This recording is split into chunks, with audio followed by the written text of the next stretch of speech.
Wait, is it mimicking? It's mimicking something. It's mimicking something. Who's this? Players began posting reaction videos. Right. You could see how terrified they were. I thought Roblox was for kids, but this game literally has the police involved. And games like this in the past have resulted in death. Yeah, I don't recommend joining this game at all. Again, Today we're diving into the worst of them. In Forsaken. 2025, a Roblox game called Forsaken blew up on the news. Hey, but the for me, attention I might wasn't end up because starting people looking loved at, it. They said the game was Roblox promoting game. something I don't know evil, why, something but that could physically I'm harm curious those about who it. played it. The idea of the game seemed pretty average. Forsaken is a Roblox game in which you must escape the killer before he comes and attacks you. It looked like a standard survival Isn't that like all standard survival Roblox games do?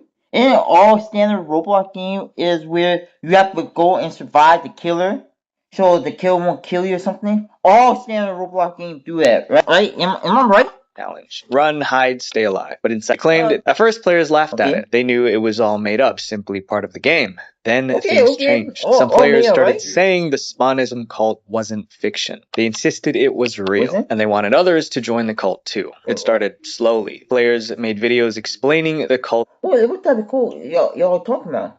beliefs.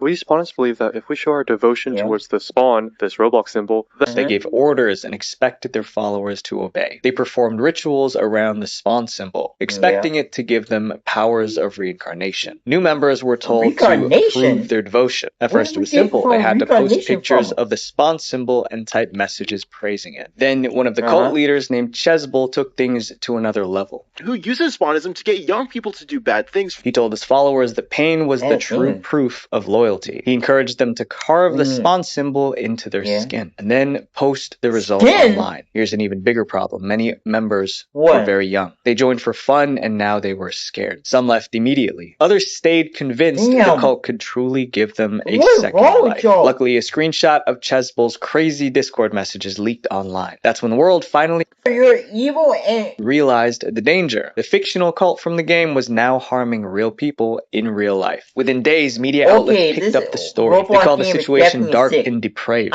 News about the cult spread across social media. Former cult members started speaking out. One wrote, "I was not in the right mind and was absolutely terrified of death. But luckily, I watched the video before doing any rituals or stuff." Parents urged others to stop their kids from playing Forsaken. Roblox couldn't ignore the public outcry. They released a statement, but it wasn't what worried parents expected. They said they investigated claims related to a Spawnism cult and found no associated violative behavior on the platform. Roblox didn't see a problem. They refused to ban the game. Forsaken is still playable today, and the Spawn cult still exists in fan groups and chat servers. Some players say it's all roleplay. Others still believe it's real. This next game was so disturbing that players contacted the police. Sarah's House Tycoon. In 2014, a construction game appeared on Roblox. It was called Tycoon, where you go and you rack up some money, right? And you go and click on it. Y'all know what Tycoon is. Where you click on this stuff. Sarah's House Tycoon. Initially, it looked normal until players noticed something strange. The game was filled with hidden messages. They began to piece the messages together, and they came to a chilling conclusion. Players believed the game's creator was trying to confess to a real crime. The game was created by a developer known as I Miss You Tycoon. That name alone raises questions. Who did they miss and why? The game didn't say. Instead, players were told to build a house for a character named Sarah. This is a seemingly innocent Roblox game about building a simple house. Players added walls, installed doors, and placed furniture. It was fun. Then the game gave players a new goal. Buy Sarah a car to go with the house. Players got the car, but when they looked underneath it, they saw a dark figure hiding there. Look under the car. Can I actually...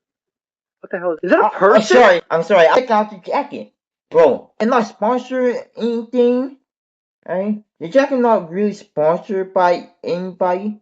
Alright, but y'all gotta look at it. Like, how dope is the jacket? Look at it. Like, y'all gotta look. I'm not sponsoring nothing, but I just want y'all to look at it. was named Self wasn't just a character in the game. It was described as the main antagonist. In other words, Self was the villain. Self would often lurk around any area where Sarah was without her knowledge. Players found that unsettling. A character who secretly watches a girl. That sounded more like a stalker than a normal Roblox villain. Theories spread fast. People began to think Self represented the developer of the game. And if that was true, the developer might be confessing that he was stalking a real girl named Sarah. One player wrote, either the creator was stalking her or I'm just yapping about something random. Another asked, to make it not seem like it, but putting together like it's a crime that Sarah did, or something that we don't know what she did, but she probably did something. Found something even worse. Behind Sarah's school in the game, players found a dumpster. One player live streamed himself investigating it. He walked up to the dumpster and turned up his volume. He heard something terrifying. You're going to start hearing someone screaming, someone crying for help, someone upset. Hear that?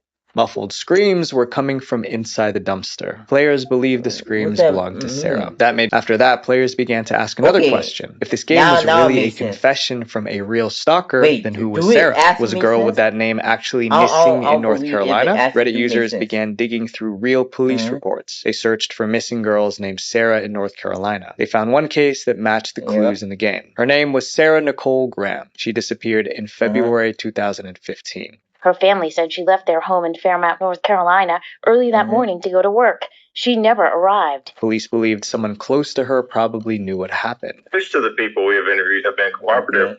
We believe someone very close to her isn't telling us everything they know. This led players to wonder if the game developer knew the real Sarah and if they were responsible for her disappearance. Online, players shared screenshots and theories. Some even talked about contacting the... I want to know who the first person to even think of anything like that.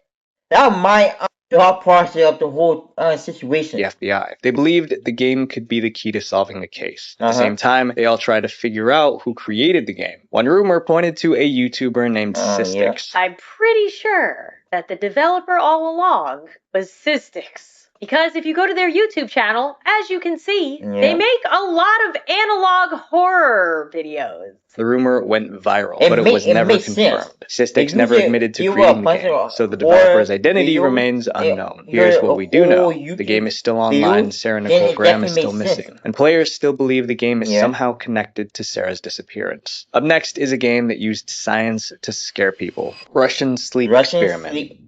This game had a bizarre concept. It asked players to perform experiments that looked evil. It's called the Russian Sleep Experiment, and it launched on Roblox in 2021. The description said, this is a game where you can experiment with imaginary viruses on robots and perform tests to build more powerful virals. But once players entered the game, it didn't feel imaginary at all. The robots looked like real people, and the experiments looked painfully realistic. Players took on the role of science. They stood in front of test subjects trapped in I think I played this game before. Inside glass chambers. Their job was simple, but disturbing. Inject each subject with a different disease, and then watch what happens next. Subject 144, we're going to do some test experiments on you today. Starting with this one. Why is he sitting like that? Each injection caused a new reaction. One made the subject's skin change colors. Another made their bodies twist. Some even caught on fire. It seemed cruel. And players noticed that someone was hanging from the ceiling. One Redditor described the game as human experimentation along with detailed gore. They followed it with a warning. Young people should not be performing detailed human experimentation in video games. Parents and older players agreed. The problem wasn't, it was the fact that Roblox is filled with young kids, and those kids were the ones doing the experiments. Then players found out where the developers got the idea for the game, and that made people even more upset. 2 and playing that game. 36, 80, 90 and still playing. Roblox is one game that don't got no stipulation on who or what age you can play. The game was inspired by a famous horror story also called The Russian Sleep Experiment. It became popular online in the early 2010s.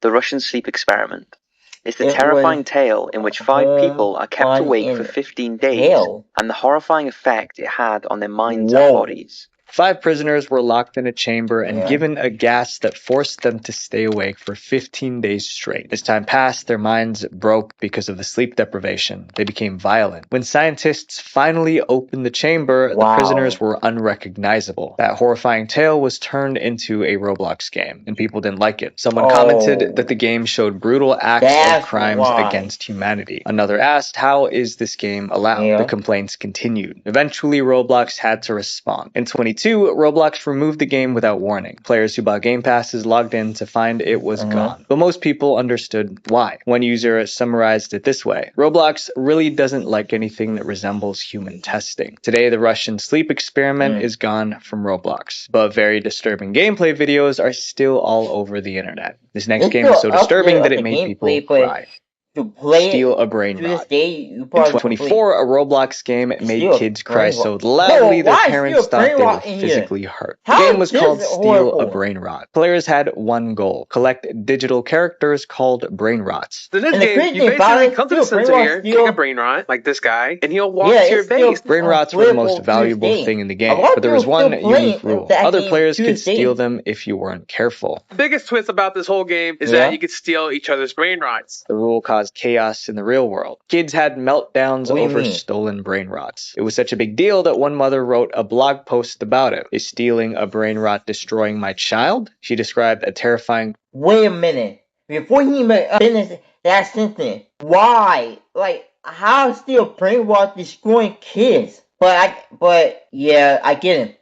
Because that culture, 6, 7, 6, shut the fuck up! Like, steal brain rot should never have been existed. I hate the me or 6, 7. Like, what was the point? 6, 7, 6. Shut up with that. Moment at home. I heard screaming and crying from my 8-year-old. I dropped everything and bolted from my chair, convinced he was in danger. She checked her son for injuries. He wasn't hurt. He was just devastated because another player stole his brain rot. Parents across the internet share the same story. Kids were crying uncontrollably because of in-game theft. Steal a brain rot wasn't just the game anymore. It was affecting real emotions and real behavior. And things were about to get worse. As kids played more, they found new ways to steal brain rots. Some resorted to manipulation. Here's how it worked. Older players befriended younger ones. They invited them to a private server. They promised not to steal their brain rot, but once trust was built, the trap was set. They stole everything the younger player had. It felt like betrayal by someone you considered a friend. One parent explained why it hurt so much. She said the point of this game is to steal items, but it's also done in a mean way. My son losing friendships over a video game. That same parent checked her son's chat logs in the game. She found insults and bullying from kids he knew in real life. She accused the game of hijacking their brains and turning them on one another. The game wasn't just encouraging deception, it created real bullies. And just when it seemed like things couldn't get worse, it did. Some YouTubers realized they could turn the Steal a Brain Rot game into content. Their strategy was simple: steal from children, make them cry, get more views. One YouTuber said 100, maybe more than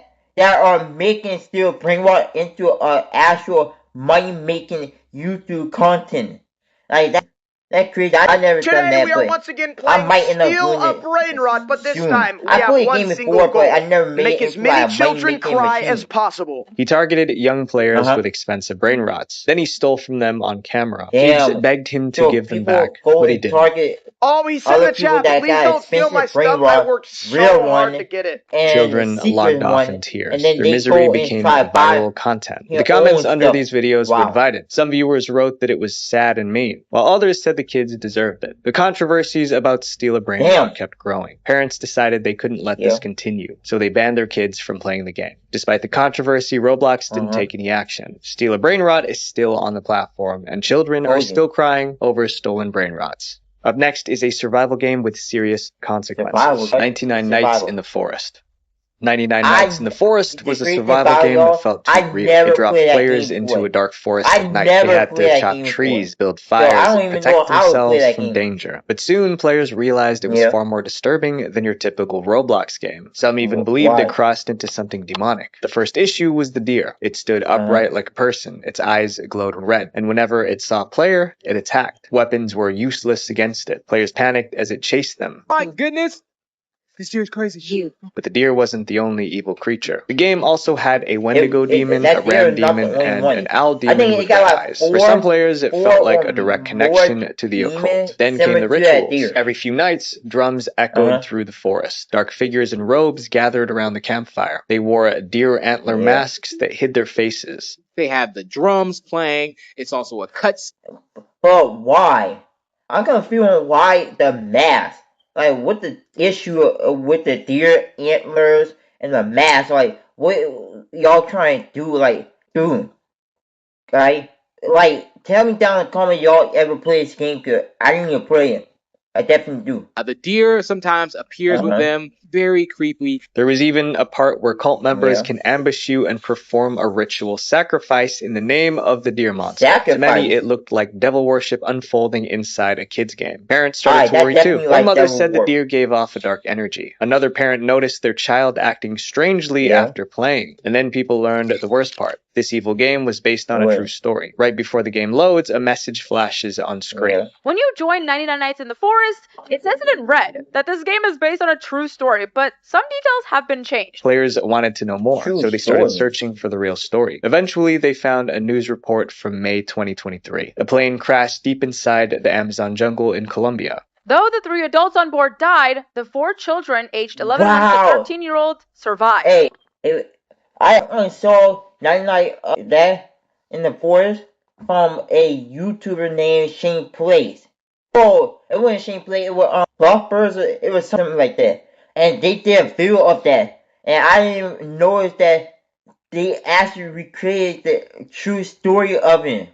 That's crazy. Children lived off forest fruits and seeds. They hid inside hollowed tree trunks to stay safe at night. For 40 days, they fought to survive until rescuers finally found them. It was almost the same story as 99 Nights in the Forest. The game also had 4 missing kids. The forest looked almost identical. Even the crashed plane in the game looked the same as the one from the news. Once players connected the dots, fear turned. Many believed the game was full. One comment said, "It just seems more." The Mimic is one of the most popular horror games on Roblox. It was inspired by Japanese monsters and old urban legends. Most people finished the game and moved on, but for some children, the fear continued long after they stopped playing. They claimed the monsters followed them into real life. The game starts with a simple mission: find a missing person inside an abandoned school. Basically, we are going to our old school, and we're going to try and find our missing friend. But the moment players step inside, they meet a terrifying creature named Hiachi. She looks like a young girl, but she's cursed. Her only purpose is to haunt anyone who enters the school. To survive, players must find a key and escape before Hiachi catches them. Hiachi is fast. She can also mimic human voices, which makes the game even scarier.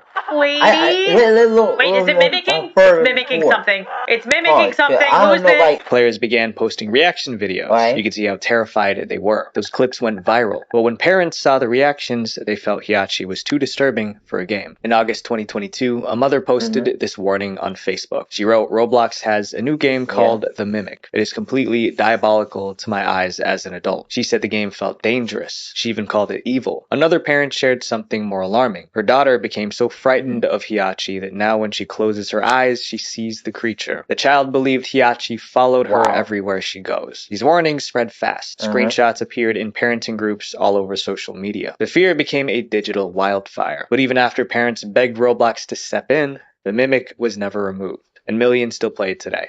This next game was banned by a Piggy launched in 2020. To win, players had to solve puzzles while running from a terrifying villain shaped like a pig. Look at him slowly stuttering toward... But as the story progressed, the tone got darker. Characters got infected. Some turned into monsters. Friends betrayed each other. But that wasn't why people complained. What really bothered people was how much the characters looked like Peppa Pig. Take a look at these guys right here. These are literally Peppa Pig characters, and that's dangerous. Peppa Pig is one of the most trusted shows for young children. Parents didn't want their kids seeing a familiar, friendly character transformed into a murderer. They were also worried because Piggy wasn't some niche game. It was one of the biggest games on Roblox with over 13 billion visits. It was even rated ages 5+, but that rating didn't match the disturbing content. Parents started campaigning against the game. There is a version in Roblox called Piggy. Check this out. Bro, how many parents in this video actually were trying to get so much game like banned or destroy them for good? and Roblox still never did it. Like Roblox never after school or banned half of the game yet. One viral tweet claimed the game was conditioning kids to be okay with violence. Kids reported having nightmares after playing Piggy. A therapist also said she was dealing with children affected by the game. Some were refusing to sleep alone. Others would not leave their mother's side because they feared a video game monster would attack them. Complaints spread across Twitter and Reddit. Then things escalated. In Turkey, a news report claimed Piggy was a bad influence for children and that kids should stop playing it. Turkish parents took the warning seriously. They demanded action. In August 2024, the Turkish government responded, but they didn't only ban Piggy. They banned all of Roblox. It turns out that Piggy wasn't the only game causing concern. There was more disturbing activities on the platform. Officials said the ban was necessary to ensure the protection of children. The decision made international headlines. Parents in other countries started banning Piggy inside their homes too. Despite the controversy, Piggy is still available on Roblox, but its reputation was permanently damaged.